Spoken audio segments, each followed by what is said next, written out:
At 11:47 p.m. on October 27, 1962, the red phone in the Kremlin rang with an urgency that made Premier Nikita Khrushchev's blood run cold. Soviet nuclear missiles in Cuba were armed and ready to fire. American warships were blockading the island. President John F. Kennedy had issued an ultimatum that would expire in 13 minutes: remove the missiles or face nuclear war. The world was closer to total annihilation than it had ever been, closer than anyone would know for decades. But the voice on the other end of that phone call wasn't Kennedy's. It wasn't any world leader that Khrushchev recognized. Instead, it was the calm, measured voice of a man calling from Harlem. Monsieur Khrushchev, Bumpy Johnson, perfect Russian. I believe you and President Kennedy are about to make the biggest mistake in human history. I'm calling to offer you both a way out. What happened in the next 8 minutes didn't just prevent nuclear war, it changed the entire power structure of the Cold War, because sometimes, when world leaders are too proud to step back from the brink of destruction, it takes a gangster with nothing to lose and everything to gain to remind them that some battles aren't worth winning if there's no world left to rule. To understand how Bumpy Johnson became the man who prevented World War III, you have to understand the secret war that had been building between American organized crime and Soviet intelligence for 15 years, a war that by October 1962 had put Bumpy in a position to control the fate of human civilization. The story begins in 1947, when the Cold War was just beginning and both superpowers were desperate for any advantage they could gain over their enemies. The Soviets had an intelligence network that stretched across America, but they had one critical weakness: they couldn't effectively operate in America's black communities. Their agents were white, Russian-trained, and completely unable to blend in with the cultural and social networks that existed in places like Harlem, Detroit's Paradise Valley, or Chicago's South Side. This was more than just a cultural blind spot, it was a strategic disaster. America's black communities were home to thousands of people who worked in defense plants, military bases, government facilities, and other sensitive installations. Many of these workers had access to classified information that could be valuable to Soviet intelligence. But the KGB had no way to reach them, recruit them, or even understand the social dynamics that might make such recruitment possible. That's when Soviet intelligence made a decision that would ultimately save the world.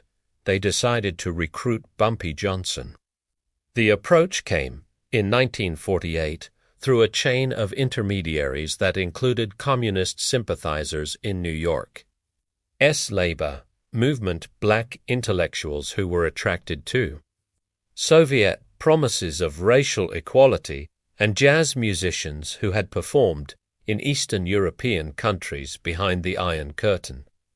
The message that eventually reached Bumpy was straightforward.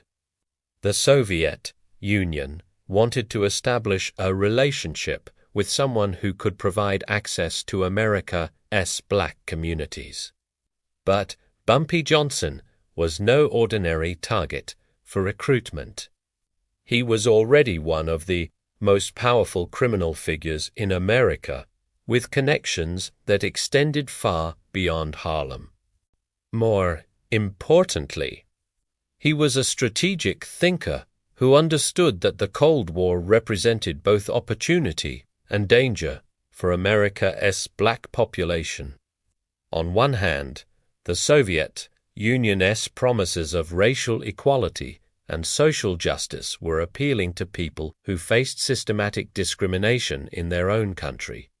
The communist ideology of class struggle and worker solidarity resonated with black Americans who were fighting for civil rights and economic opportunity. On the other hand, Bumpy recognized that becoming a Soviet asset would be incredibly dangerous not just for him personally, but for his entire community. If the American government discovered that prominent black leaders were working with Soviet intelligence, it would provide justification for even more severe repression and surveillance of black communities. So Bumpy made a decision that was characteristic of his strategic brilliance. He would work with Soviet intelligence, but on his own terms and for his own purposes. The relationship that developed between Bumpy Johnson and the KGB between 1948 and 1962 was unlike any other intelligence partnership. In Cold War history, Bumpy provided the Soviets with information about American defense installations, military technology, and government policies, but he carefully controlled what information he provided and how it could be used. More importantly, Bumpy used his relationship with Soviet intelligence to protect and advance the interests of black Americans. When the U.S. government implemented discriminatory policies that hurt black communities, Bumpy would ensure that Soviet intelligence learned about these policies in ways that created international embarrassment for America. When black workers at defense plants faced discrimination or unfair treatment, Bumpy would arrange for Soviet agents to document and publicize these injustices.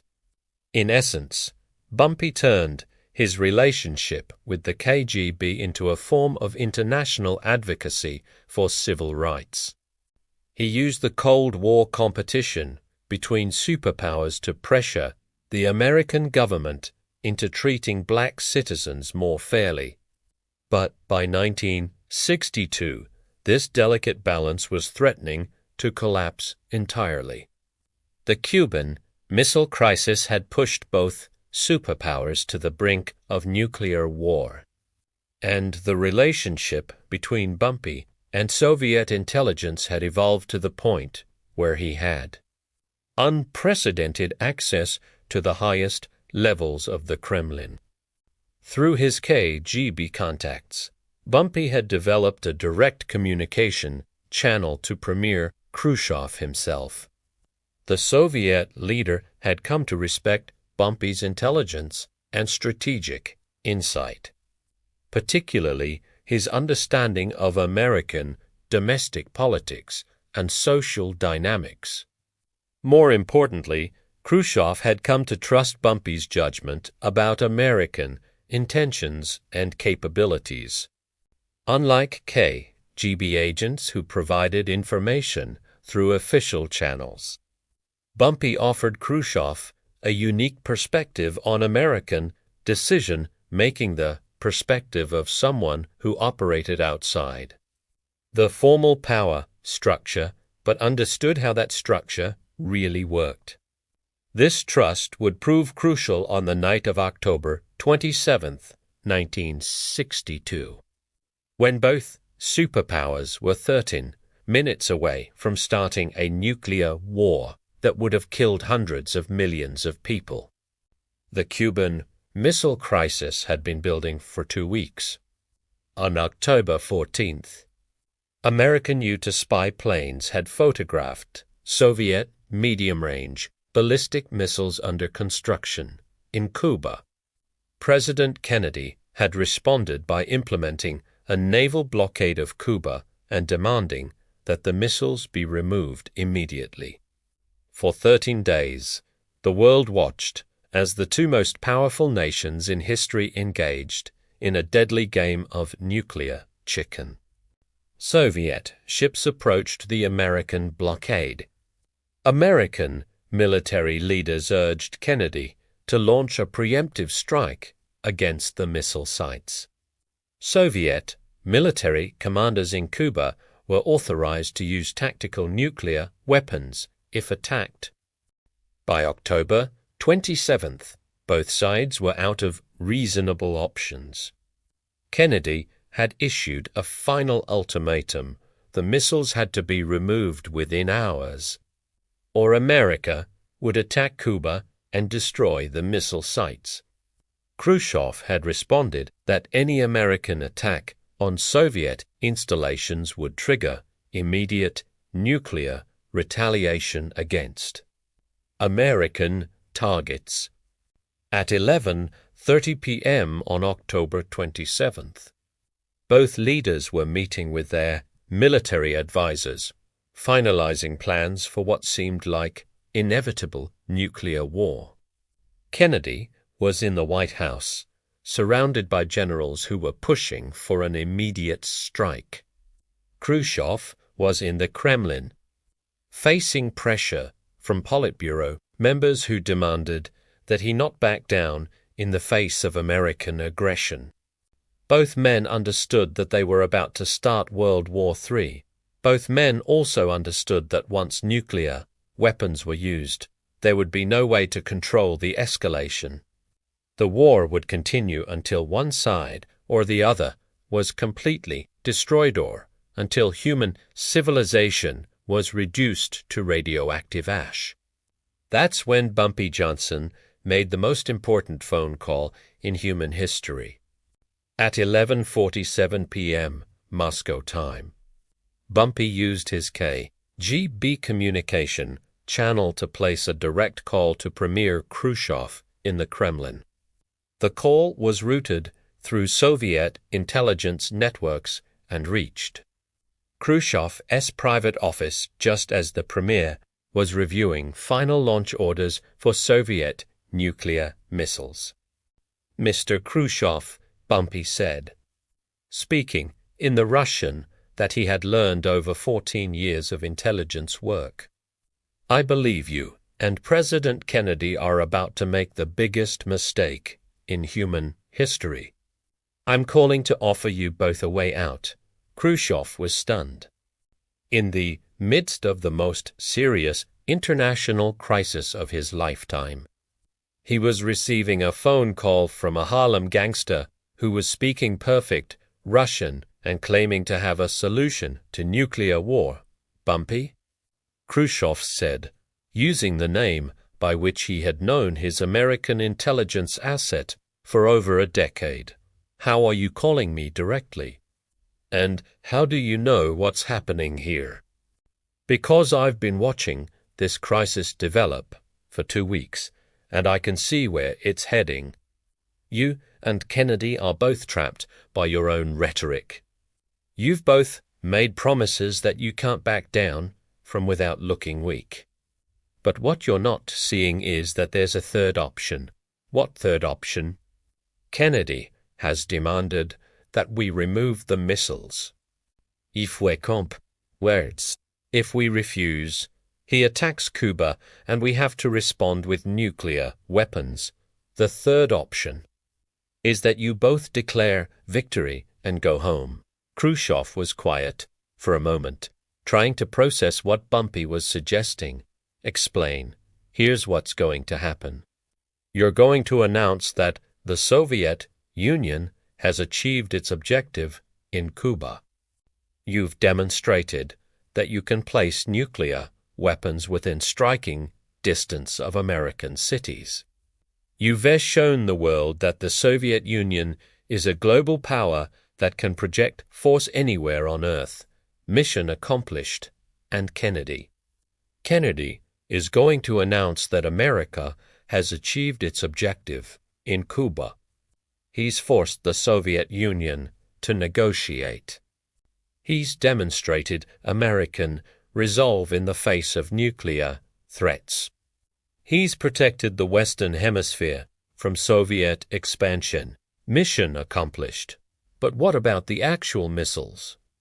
The missiles get removed quietly over the course of 6 months. no dramatic announcements, no public deadlines. Just a gradual reduction in Soviet nuclear presence in Cuba. Meanwhile, America quietly removes its Jupiter missiles from Turkey missiles that threaten Soviet cities just as much as your Cuban missiles threaten American cities. Khrushchev was intrigued, but skeptical. Why would Kennedy agree to this? He's demanded immediate removal of the missiles, because I'm going to call him next and explain that. Immediate removal is impossible. The missiles can't be dismantled safely in a matter of hours. Rushing the process would create risks of accidents, explosions, radiation, leaks problems that could kill thousands of Cuban civilians and create an international humanitarian crisis. And if Kennedy refuses to accept a gradual removal, then I tell him that forcing you to remove the missiles immediately would humiliate the Soviet Union so completely that you would have no choice but to retaliate with nuclear weapons. Not because you want to start a war, but because backing down too quickly would destroy your credibility with your own military and political leadership. Khrushchev was beginning to understand the brilliance of Bumpy's proposal. It offered both sides a way to claim victory while avoiding the catastrophic consequences of actual nuclear war. But how do we coordinate this? How do we ensure that both sides announce their victories simultaneously? I coordinate it. I'm the only person who has direct access to both you and Kennedy. I am the only one who can ensure that both sides understand exactly what the other side is going to say and when they're going to say it. And what do you get out of this, Bumpy? Why are you risking your life to prevent a war between superpowers? Bumpy was quiet for a moment before answering. Because I live in Harlem. Monsieur Khrushchev and in a nuclear war. Places like Harlem get destroyed first. The people I've spent my life protecting black families, working-class communities, people who never had any say in this conflict, the ones who die, while leaders in Washington and Moscow hide in underground bunkers. You're doing this to protect your community. I'm doing this to protect everyone's community. Because there are no winners in a nuclear war. There are just survivors and ghosts. The conversation continued for 6 more minutes, with Bumpy outlining the specific details of how both leaders could declare victory and begin the process of de-escalating the crisis. By 11:55 p.m., Khrushchev had agreed to the plan. At midnight, Moscow time 5 p.m., Washington time, Bumpy placed a second phone call. This one to President Kennedy in the White House.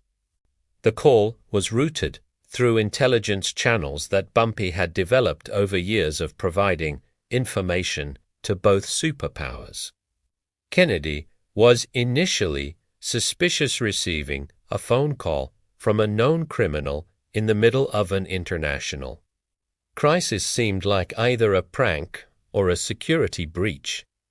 But when Bumpy began speaking about details of the Soviet missile installations that were known only to the highest levels of American intelligence, Kennedy realized that he was dealing with someone who had unprecedented access to classified information. Mr. President, Bumpy said, I've just spoken with Premier Khrushchev. He's willing to resolve this crisis, but he needs a way to do it without appearing to surrender to American pressure. The missiles have to be removed immediately, Kennedy said. I can't back down from that demand. The missiles will be removed, Mr. President, but removing them safely takes time.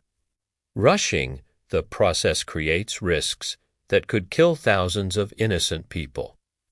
Bumpy then outlined the same proposal he had made to Khrushchev. Both leaders would declare victory. The missiles would be removed gradually over 6 months, and America would quietly remove its Jupiter missiles from Turkey.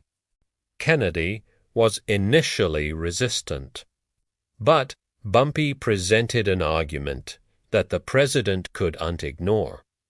Immediate removal of the missiles was technically impossible without creating severe safety risks, and pushing too hard for immediate removal would force Khrushchev into a position where nuclear retaliation would be his only option.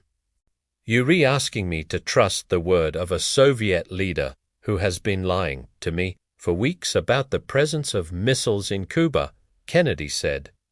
I'm asking you to trust my word, Mr. President. I've been providing intelligence to the American government for over a decade. I've never given you false information.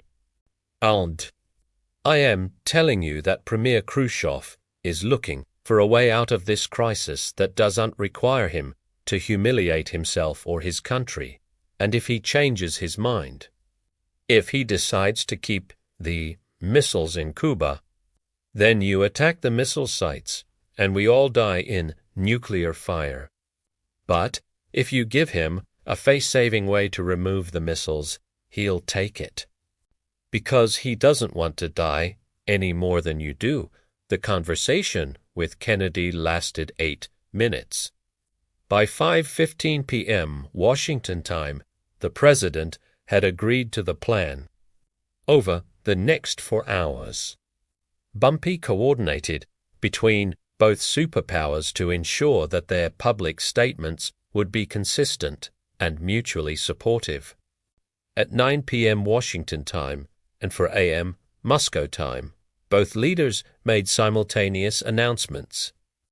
Kennedy announced that American resolve had forced the Soviet Union to negotiate the removal of offensive weapons from Cuba. The naval blockade had been successful. American security had been protected. Khrushchev announced that the Soviet Union had successfully demonstrated its ability to defend its allies in Project Power globally. The mission in Cuba had been accomplished. Soviet missiles would be withdrawn in an orderly manner that ensured the safety of all personnel. Neither leader mentioned the secret agreement to remove American missiles from Turkey. Neither leader acknowledged that the immediate removal of Soviet missiles would actually take 6 months. Neither leader admitted that they had been 13 minutes away from starting World War III, but both leaders understood that they had been saved from the worst. Decision of their lives by a phone call from a man who had no official role in international diplomacy, but who understood human nature better than any trained diplomat. The Cuban Missile Crisis officially ended on October 28, 1962, when Khrushchev announced that Soviet missiles would be removed from Cuba in exchange for American assurance that Cuba would not be invaded. The world celebrated the peaceful resolution of the crisis, never knowing how close human civilization had come to complete destruction. Over the following 6 months, Soviet missiles were quietly removed from Cuba, while American missiles were quietly removed from Turkey.